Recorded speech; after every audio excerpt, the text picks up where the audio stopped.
Hello friends, human geography के free lectures के अंदर एक बार फिर से आपका स्वागत है। आज का टॉपिक एग्रीकल्चर रीजन्स, खासकर जो व्हिटलसी ने जो वर्गीकरण तैयार किया था उसको देखेंगे।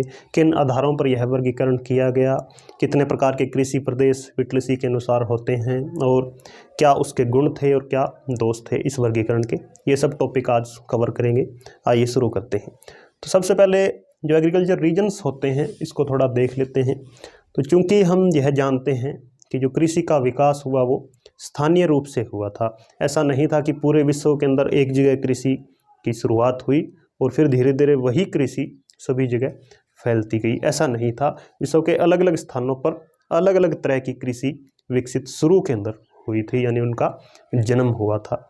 तो उस आधार पर आज भी वही चीज़ आज भी जारी है। जैसे हम विकसित देशों के अंदर कृषि उत्पादन और पशुपालन की विधियां देखते हैं, वो विकासशील देशों के अंदर वही विधियां नहीं मिलती हैं, उनके अंदर भेद पाया जाता है। और किसान है वो अपने जो पर्यावरणीय दशाएं हैं उनके मुताबिक ही कृषि को अपनाते हैं।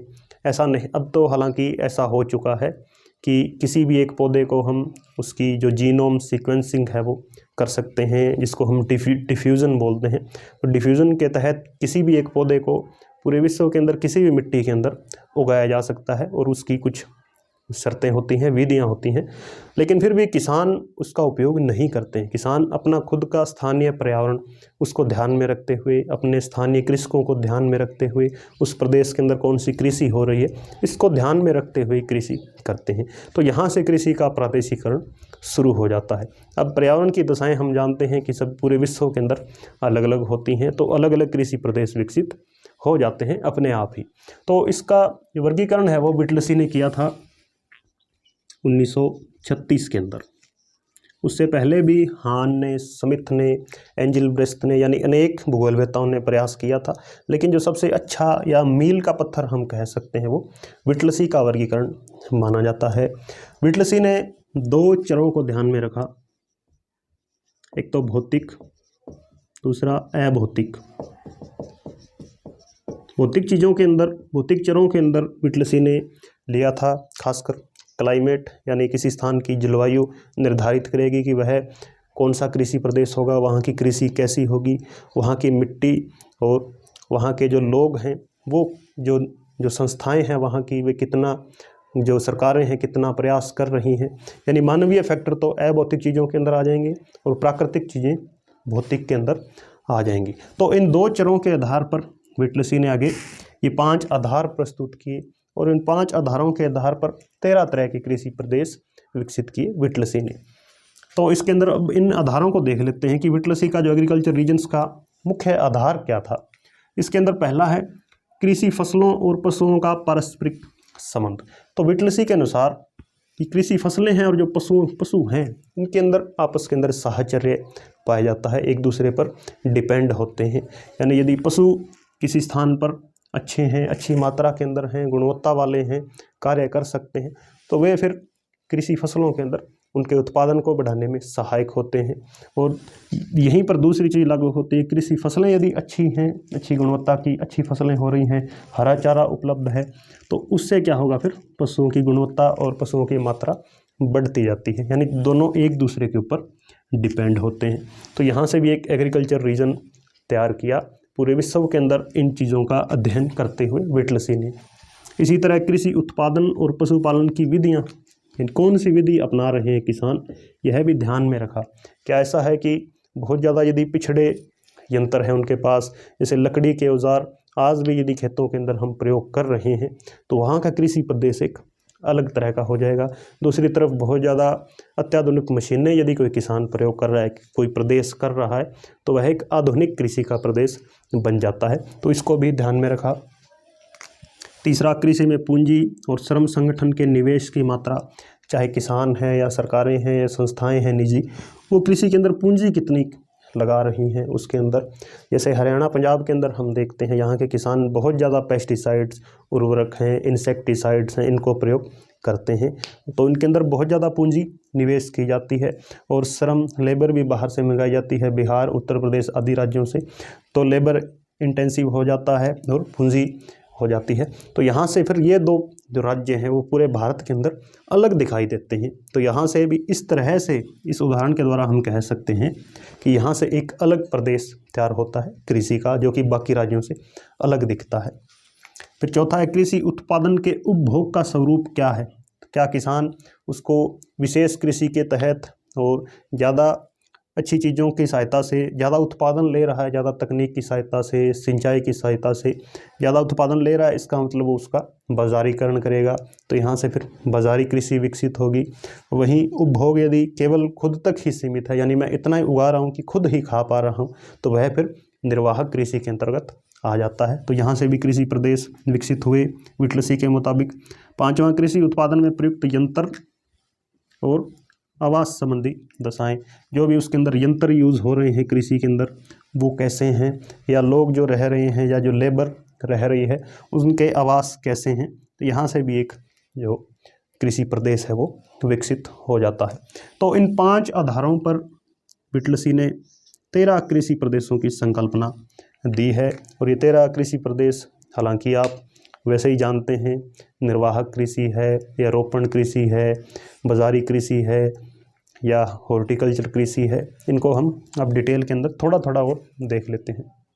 तो डर्वेंट विटलसी के अनुसार 5 आधार जो उसने तय किए कि किसी स्थान पर जो कृषि उत्पादन है और पशुपालन के बीच संबंध क्या है, पशुपालन की विधियाँ क्या है, वहाँ पर कितना श्रम है या पूंजी की मात्रा कितनी है, उपभोग का स्तर क्या है, यंत्र किस तरह के। तो उन सब के आधार पर उसने 13 तरह के कृषि प्रदेश पूरे विश्व के अंदर निर्धारित किए। इन कृषि प्रदेशों के अंदर जो सबसे पहला है चलवासी पशुचारण प्रदेश। हालांकि अब ये विश्व के अंदर बहुत कम रह गए हैं। यानी चलवासी पशुचारण का मतलब एक स्थान से दूसरे स्थान पर जाकर पशुओं को ले जाया जाता है, जहाँ भी उनको चारा उपलब्ध होता है वहाँ पर वे कुछ दिन रहते हैं, फिर दूसरे स्थान पर चले जाते हैं। अब चूंकि पूरे विश्व के अंदर ऐसा हो चुका है कि जितने भी देश हैं उनकी राजनीतिक सीमाओं का जो सीमाकरण हो चुका है, अब आज्ञा नहीं है कि एक देश दूसरे देश के अंदर इन चरवाहों को जाने दे, तो इनका महत्व घट रहा है। इसके कृषि योग्य भूमि है उनका लगातार विस्तार किया जा रहा है, यानी चलवासियों को अब जगह नहीं मिलती है इतनी ज़्यादा। तो ये कृषि थी।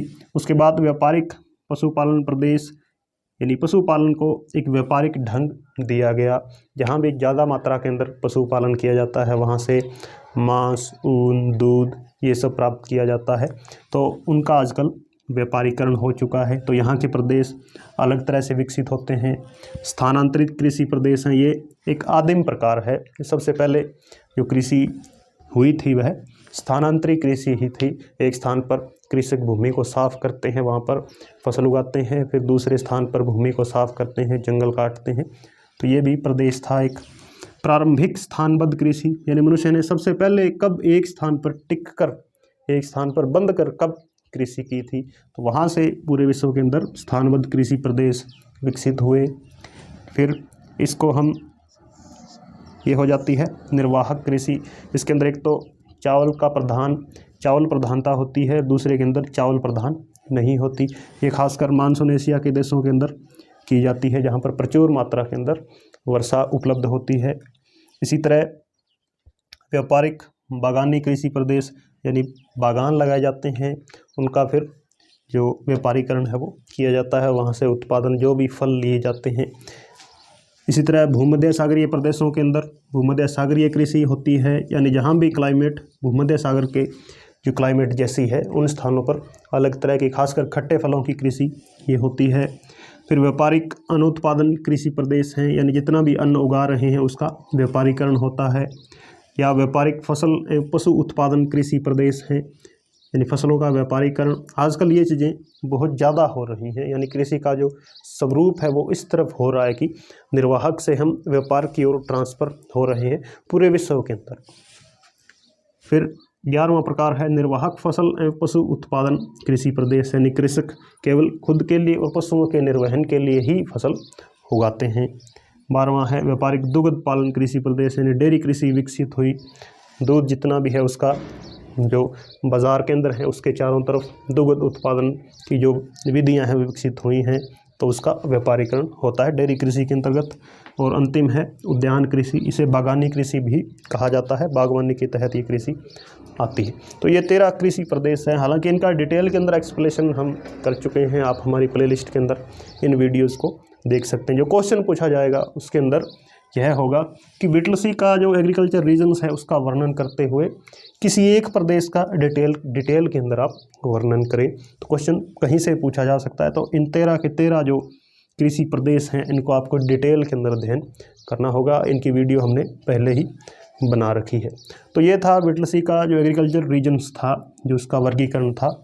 अब इस वर्गीकरण के अंदर यानी ये 13 वर्गीकरण किए हैं और जिन आधारों को इसने लिया है उसकी हम समीक्षा करेंगे। क्या इसके गुण हैं यानी मेरिट और डीमेरिट, आइए देखते हैं। आइए विटलसी के वर्गीकरण की समीक्षा करते हैं। इसमें पहले गुण देखते हैं। तो यह जो वर्गीकरण है कृषि की स्थानीय विशेषताओं पर आधारित है। यह इसका एक प्लस पॉइंट है, यानी स्थानीय विशेषताएं किसी स्थान की जो भी होती हैं उस पर आधारित यह वर्गीकरण है, इसलिए यह बहुत ज़्यादा एक ऑथेंटिक हो जाता है। दूसरा, इसने जो आधारभूत जो इसने 5 आधार लिए थे वर्गीकरण के अंदर, ये बेसिक होते हैं। किसी भी स्थान पर किसी कृषि प्रदेश का निर्धारण करना होता है तो हम वहाँ पर पशुपालन देखते हैं, कृषि का उत्पादन देखते हैं, श्रम देखते हैं और बाज़ार में मांग कितनी है, परिवहन, इन यानी सब चीज़ें सम्मिलित की जाती हैं। तो उसके आधार पर सभी कुछ आंकड़े इसने लिए हैं विटलसी ने। उसके बाद तुलनात्मक अध्ययन के लिए इसने एक मानचित्र भी प्रस्तुत किया है जो कि बहुत ही आसान हो जाता है। मानचित्र को देखते ही हम बता सकते हैं कि कौन सा कृषि प्रदेश, वहाँ पर कृषि की भौतिक दशाएं कैसी हैं। उसके बाद जो आंकड़े हैं वे भी सहज उपलब्ध होते हैं। जैसे हम निश्चित रूप से कह सकते हैं कि यूरोप के अंदर स्पेन और पुर्तगाल ये 2 देश मिलकर 66% शराब का जो उत्पादन करते हैं। तो यह कैसे हुआ? यह वहाँ की जो भूमध्य सागरीय कृषि है तो उसके आधार पर हुआ, भूमध्य सागरीय कृषि के अंदर। तो इसके आंकड़े हमें सहज मिल जाते हैं। उसके बाद पुनः सूक्ष्म उपविभाजन किए जा सकते हैं, यानी जो 13 जो इसने वर्गीकरण किए हैं 13 कृषि प्रदेशों के, तो उसके फिर आगे हम अपनी सुविधा के आधार पर उनको आगे और छोटे भागों के अंदर बांट सकते हैं, क्योंकि बहुत ज़्यादा जो विषमताएं हैं वो प्रदेशों के अंदर होती हैं। तो उस एक खास प्रदेश का अध्ययन करने के लिए हम उसको और आगे डिवाइड कर सकते हैं। यह भी इसके अंदर फ्लेक्सिबिलिटी होती है। तो ये इसके कुछ गुण हैं। इसके अतिरिक्त दोष भी हैं। एक तो वस्तुगत विश्लेषण पर आधारित न होकर यह व्यक्तिगत विश्लेषण पर आधारित है, यानी इसके अंदर जो चीज़ें ली गई हैं, जो मानक लिए गए हैं वे क्या हैं? वस्तुगत विश्लेषण पर आधारित नहीं है, व्यक्तिगत विश्लेषण पर आधारित हैं। जैसे 2 राज्य हैं, यदि वे अच्छा हैं यानी अच्छा कृषि उत्पादन कर रहे हैं तो उनकी रैंक ऊंची दी जाती है। जहाँ पर जो कृषि की दशाएं निम्न हैं उनको नीचा कर दिया जाता है। तो ये क्या है? व्यक्तिगत विश्लेषण पर आधारित हो जाता है, जबकि वस्तुगत विश्लेषण नहीं है। इसके अतिरिक्त इसके अंदर जो कारक लिए गए हैं, जितने भी राजनीतिक हैं, आर्थिक हैं, ये जो कारक हैं इनको स्थिर माना गया है, लेकिन ये कभी स्थिर नहीं होते। स्थानीय दशाएं हैं या प्रादेशिक दशाएं हैं, राष्ट्रीय हैं, अंतर्राष्ट्रीय हैं, चीज़ें लगातार बदलती रहती हैं। कारक हमेशा परिवर्तनशील होते हैं, लेकिन यहाँ स्थिर माना गया है। तो विकासशील देशों के अंदर तो ये कारक जो बदलते हैं ये क्रांतिकारी साबित होते हैं, यानी विकासशील देश जब विकसित बनते हैं तो पूरा जो ढांचा है वही बदल जाता है। तो ढांचा बदलने पर वहाँ के कृषि प्रदेश भी बदल जाते हैं। लेकिन विटलसी ने कहा कि ये कारक स्थिर हैं, तो ये इनके दोष हो जाएंगे। तो इसके आधार पर आप अपनी समीक्षा लिख सकते हैं, कंक्लूजन के अंदर लिख सकते हैं। तो ये था हमारा आज का टॉपिक, विटलसी का एग्रीकल्चर रीजन्स। धन्यवाद।